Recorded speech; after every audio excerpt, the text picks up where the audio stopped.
Hello नमस्कार दोस्तों। तो 30 नवंबर को एक और एसएमई आईपीओ ओपन होने जा रहा है ग्राफिसैट्स लिमिटेड का। तो देखेंगे हम कंपनी के काम के बारे में, उसके बाद देखेंगे आईपीओ डिटेल, कंपनी के फाइनेंशियल कैसे हैं, ग्रे मार्केट में डिमांड कैसी चल रही है, और अंत में बताएंगे अपने अभी कि इस एसएमई आईपीओ में अप्लाई करना है जिसको अवॉइड करना है। और दूसरा देखे ले रहे हैं कि जो दीपक केमटेक्स एसएमई आईपीओ था, इसकी भी ग्रे मार्केट में देखा जाए तो काफ़ी अच्छा उछाल देखने को मिला है। सबसे पहले देख ले रहे हम कंपनी के काम के बारे में। जैसा नाम से ही समझ में आ रहा है कि ग्राफिक एड्स है, नाम के पीछे ही एड्स लगा हुआ है, तो इसका मुख्य रूप से काम एड्स यानी एडवर्टाइजमेंट का ही है। कंपनी एडवर्टाइजमेंट देखा जाए तो न्यूज़पेपर में, मैगजीन, रेडियो, टीवी इवेंट्स और भी डिजिटल मीडिया और भी जगह देखा जाए तो यह एडवर्टाइजमेंट का काम करती है। और जैसा आपने होल्डिंग्स में भी देखा होगा, स्ट्रीट में जो गलियों में आपने होल्डिंग्स देखी होगी, रोड के किनारे होल्डिंग देखी होगी, तो वहाँ पर भी एडवर्टाइजमेंट का काम करती है। तो मुख्य रूप से काम इसका एडवर्टाइजमेंट का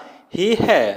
कंपनी को 2013 में बेस्ट मीडिया एजेंसी का अवार्ड मिल चुका है और 2014-15 में Delhi realty plus excellent award से सम्मानित किया जा चुका है और 2016-17 में diamond award for best creative at the Indian pride award से भी घोषित किया जा चुका है। और 2014 में, 2015 में तथा 2016 में देखा जाए तो DAC excellent in advertising award से भी सम्मानित किया जा चुका है। यानी कंपनी बहुत सही तरीके से अपने काम को कर रही है कि इतने सारे उसको पुरस्कार भी मिल चुके हैं। तो काम तो लगभग आपको समझ में आ गया होगा। चलिए अब देख ले रहे हम आईपीओ की डिटेल के बारे में।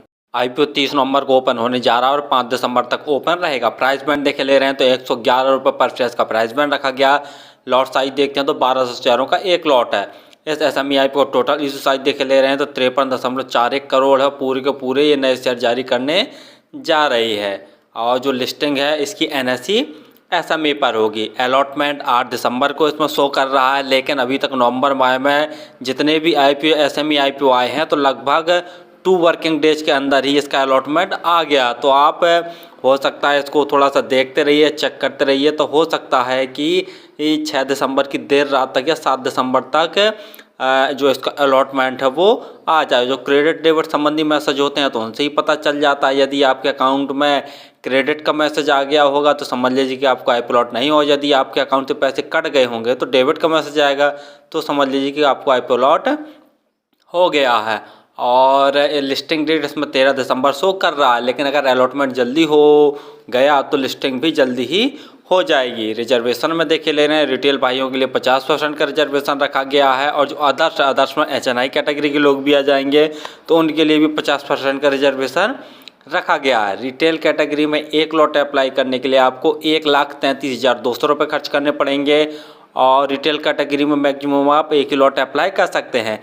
यदि एचएनआई कैटेगरी में अप्लाई करना चाहते हैं तो कम से कम आपको 2 लॉट अप्लाई करने पड़ेंगे, जिसके लिए आपको 2,66,400 रुपये खर्च करने पड़ेंगे। आईपीओ आने के पहले जो इनकी प्रोमोटर होल्डिंग थी वो 99.99% थी और आईपीओ आने के बाद जो इनकी प्रोमोटर होल्डिंग बचेगी वह 73.66% बचेगी, जो कि ठीक ही है।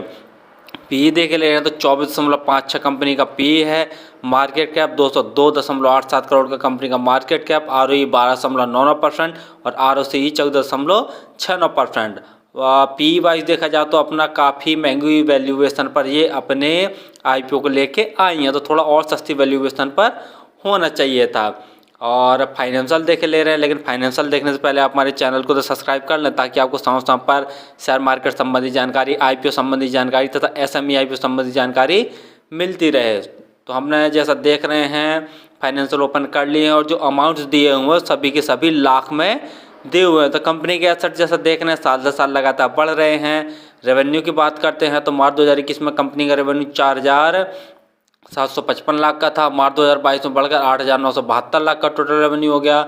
मार्च 2023 में 9,904 लाख का टोटल रेवेन्यू और जून 2023 यानी 3 महीने में ही कंपनी ने 2,602 लाख का टोटल रेवेन्यू जनरेट कर लिया। यानी रेवेन्यू में देखा जाए तो साल दर साल काफ़ी अच्छा ग्रोथ देखने को मिल रहा है। प्रॉफिट आफ्टर टैक्स देखते हैं तो मार्च 2021 में कंपनी ने लगभग 55 लाख का नेट प्रॉफिट जनरेट किया था। मार्च 2022 में बढ़कर 558 लाख का।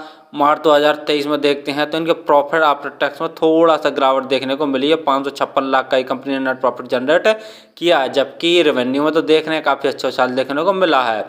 और अभी 3 महीने के अंदर देख ले रहे हैं जून 2023 में तो कंपनी ने 206 लाख का नेट प्रॉफिट जनरेट कर लिया है।